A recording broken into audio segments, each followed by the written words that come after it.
எல்லாருக்கும் வணக்கம்.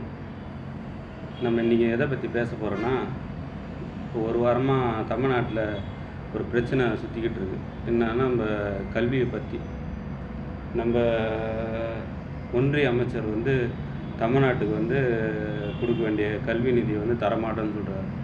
ஏன்னா 3 மொழி படிங்க, 3 மொழி படித்தா தான் நான் உங்களுக்கு காசு கொடுப்போம், அந்த மும்மொழியை ஏற்றுக்குனா தான் காசு கொடுப்போன்னு சொல்கிறாரு. அது எந்த விதத்தில் நியாயம்? அது நான் அவரோட பணமா இல்லை அவங்க கட்சியோட பணமா? அது தமிழ்நாட்டு மக்களோட வரி பணம். அதை நான் கொடுக்க மாட்டேன், கொடுக்கப்படாது அப்படின்னு சொல்கிறது உங்களுக்கு எந்த உரிமையும் கிடையாது.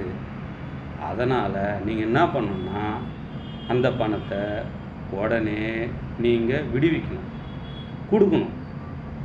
நீங்கள் 3 மொழியை படி, 3 மொழியை படி, 3 மொழியை படி எதுக்கு சொல்லிட்டு இருக்கீங்க? இத்தனை ஆண்டு காலமாக சுதந்திரம் அடைஞ்சிலேருந்து தமிழ்நாடு இருமொழி கொள்கையை பின்பற்றி தான் இவ்வளோ இடத்துக்கு போயிருக்காங்க. எல்லா மாநிலத்தோட வளர்ந்துருக்குறாங்க. நீங்கள் என்ன பண்ணணும்னா, இவங்க என்ன பண்ணுறாங்களோ அதை பார்த்து படிச்சுட்டு போய் தான் நீங்கள் படிக்கணும். அதை விட்டு கொண்டாந்து இந்தியை எடுத்துகிட்டு இங்கே 3வது மொழியாக நீ படி. இப்போ என்ன சொல்லுவீங்க? நீங்கள் எந்த மொழி ஒன்றாலும் படிக்கலாம் அப்படின்னு இப்போ சொல்லுவீங்க.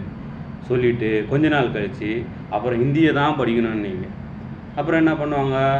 இந்தியை கொஞ்ச நாள் சரி சொல்லிட்டு போனோம். அதுக்கப்புறம் 1ஆவதுக்கு என்ட்ரன்ஸ் எக்ஸாமே ஹிந்தியில் பாஸ் பண்ணாதான். இப்போ எங்கள் பசங்க என்ன பண்ணோம்? ஹிந்தி தெரியாத என்ட்ரன்ஸ்லேயும் ஃபெயிலு. 1ஆவதுல வைப்பீங்க, 3ஆவது வைப்பீங்க, 5ஆவது வைப்பீங்க, எல்லாத்துக்கும் வச்சு எல்லாத்தையும் பழையபடி படிக்காத நம்புகிறோம். அந்த மாதிரி மாற்றுறதுக்கு ஒரு ஐடியாவை நீங்கள் பண்ணிட்டுருக்கீங்க. அது தமிழ்நாட்டுக்கு தேவையில்லை. அதனால் நீங்கள் கொடுக்க வேண்டிய நிதியை உடனே கொடுத்துடணும். அதுதான் நல்லது, உங்களுக்கு நல்லது. உங்கள் பணம் கிடையாது, உங்கள் சொந்த பணம் கிடையாது, தமிழ்நாட்டு மக்களோட வரி பணம். அந்த பணத்தை தான் கொடுங்கன்னு சொல்லிட்டு இன்றைக்கி எல்லா கட்சியும் தமிழ்நாட்டில் போராட்டம் பண்ணிட்டேன். ஒரு வாரமாக இந்த பிரச்சனை தான் இருக்குது. நீங்கள் எதுக்கு இப்போ நான் முன்மொழி ஏற்றுக்கினா தான் கையெழுத்து போடும். அது எதுக்கு கையெழுத்து போட்டால் தான் கொடுப்பேன் அப்படின்ற அளவுக்கு என்ன அப்படி இருக்கு உங்கள் கல்வியில்? சொல்லுங்கள். நீங்கள் இப்போ 11 வருஷமாக ஒன்றியத்தில் ஐயா பிரதமர் மோடி தான் இருக்கார்.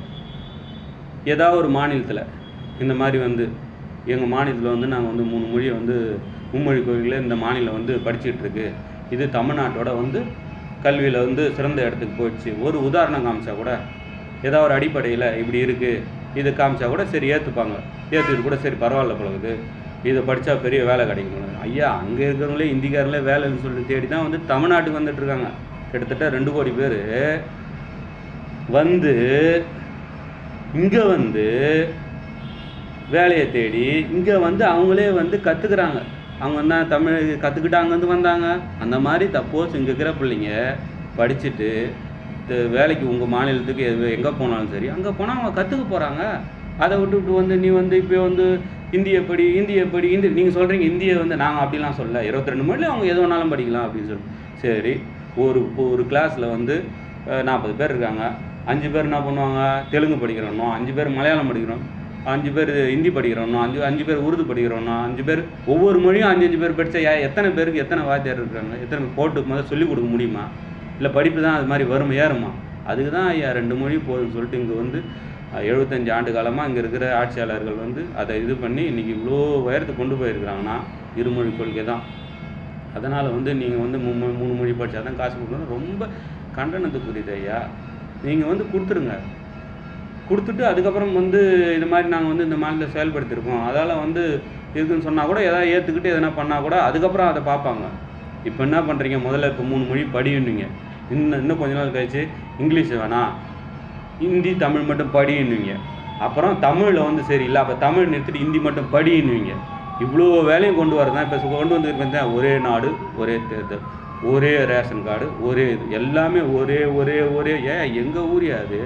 எங்களுக்கு என்ன படிக்கணும்னு எங்களுக்கு தெரியாதா? நீங்கள் கொண்டு போய் கல்வி மாநில பட்டியலில் கொண்டு போய் சேர்த்துட்டு ஒன்று அங்கே எதுவுமே சேர்த்துட்டு எங்கள் மாநில பட்டியலில் கொடுத்துருங்க, நாங்கள் எது வேணாலும் படிச்சுக்கிறோம். நீங்கள் அதை விட்டுவிட்டு உங்கள் இது கொண்டு போய் சேர்த்துக்கிட்டு ஒன்றிய பட்டியலில் சேர்த்துட்டு எங்களுக்கு எல்லாத்துலேயும் இப்போ இங்கேருந்து வரியை வாங்கி வச்சுக்கிட்டு எந்த வரியும் கொடுக்க மாட்டேன்னா என்ன அர்த்தம்? அது தர்மேந்திர பிரதான் அவர்களே, அது சரியில்லை. நீங்கள் அதனால் உடனே தமிழ்நாட்டுக்கு தர வேண்டிய நிதியை விடுவிச்சு இங்கே இருக்கிற இவங்க சிறப்பாக செயல்பட்டு தான் இருக்காங்க. அதால் இங்கே எந்த கல்வியிலும் எந்த குறையும் கிடையாது. அதில் உங்கள்கிட்ட தான் குறை இருக்குது. அதை நீங்கள் இங்கே எங்களை பார்த்துட்டு இங்கே தமிழ்நாட்டை பார்த்துட்டு போயிட்டு நீங்கள் அதை பயன்படுத்தினா உங்களுக்கு தான் நல்லது. அதனால் இல்லைன்னு சொல்ல. எங்கள் அண்ணாமலை அண்ணன் இருக்கார், எங்கள் அண்ணன். அவர் அதுக்கு மேலே, அண்ணன் நீங்கள் பாருங்கண்ணே, நீங்களே எங்கண்ணா படிச்சிங்க? ஐபிஎஸ் ஆகி இவ்வளோ பெரிய போஸ்டிங் போயிருக்கீங்கன்னா இங்கே தமிழ் வழி இங்கே இருக்கிற கல்வியை படிச்சு தானே போயிருக்கீங்க. நீங்கள் சொல்லுங்கண்ணே, நீங்கள் சொன்னால் தானே அவங்க கொடுப்பாங்க. நீங்களே வந்து சிபிஎஸ்சி ஸ்கூல் அவங்க நடத்துகிறாங்க, ஏன்னா அவங்க நடத்துகிறாங்கண்ணே, அவங்க வந்து நடத்திட்டு போய் போகிறாங்க. அதுக்காக நமக்கு பிரச்சனை. அங்கேயே போய் குழந்தைங்க படிக்குது.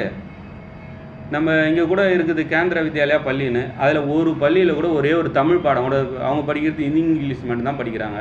அங்கே சொல்லுங்களேண்ணே தமிழ் பாடம் படிக்க சொல்லி. நீங்கள் எப்படி இப்போ இங்கே வந்து ஹிந்தி படிக்கிறாங்கன்னா மற்ற மாநிலத்தில் தமிழ் பாடம் படிப்பாங்களா? ஏன்னா இப்படி பண்ணுறீங்க? உங்கள் ஒன்றிய அமைச்சர்கிட்ட சொல்லி அந்த காசை வந்து கொடுக்க சொல்லுங்க. அதானே உங்களுக்கு நல்லது. நீங்கள் பாவம் இங்கே பாடாப்பட்டு கிடக்கிறீங்க தமிழ்நாட்டில். உங்கள் ஆளுங்க நீங்கள் போகிற பின்னாடியெல்லாம் ஏதாவது பண்ணணும்னு நினைக்கிறீங்க, ஆனால் உங்கள் ஆளுங்க வந்து உனக்கு பின்னாடி வேட்டு வைக்கிறாங்க. எந்த வேலையும் செய்யாத அளவுக்கு நீ செய்கிற வேலையெல்லாம் கெடுத்து விட்றாங்க உங்கள் ஒன்றிய அமைச்சர்கள் எல்லாமே.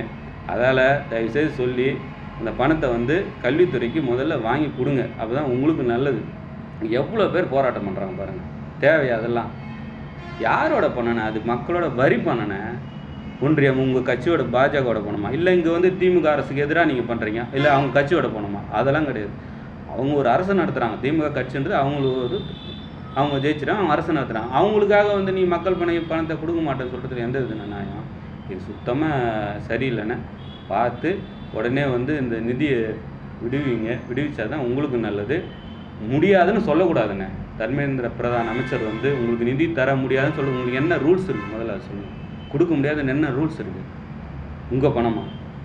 உங்கள் காசாக இருந்தால் நீங்கள் சொல்லலாம். உங்கள்கிட்ட வந்து நாங்கள் கேட்குறோன்னா சொல்லலாம். ஏன்னா எங்கள் தமிழ்நாட்டோட வரி பணம். தமிழ்நாட்டு மக்கள் ஒவ்வொரு இதில் வாங்குகிற பொருள்லேருந்து, நடக்கிறது, போகிற பெட்ரோல்லேருந்து, நின்னா வரி, நடந்தா வரி, போனா வரி, எவ்வளோ வரி, எல்லாத்தையும் சுரண்டி வரியாக கொண்டு போய் வச்சுக்கிட்டு நான் கொடுக்க மாட்டேன்றது எந்த விதத்தில் நியாயாது?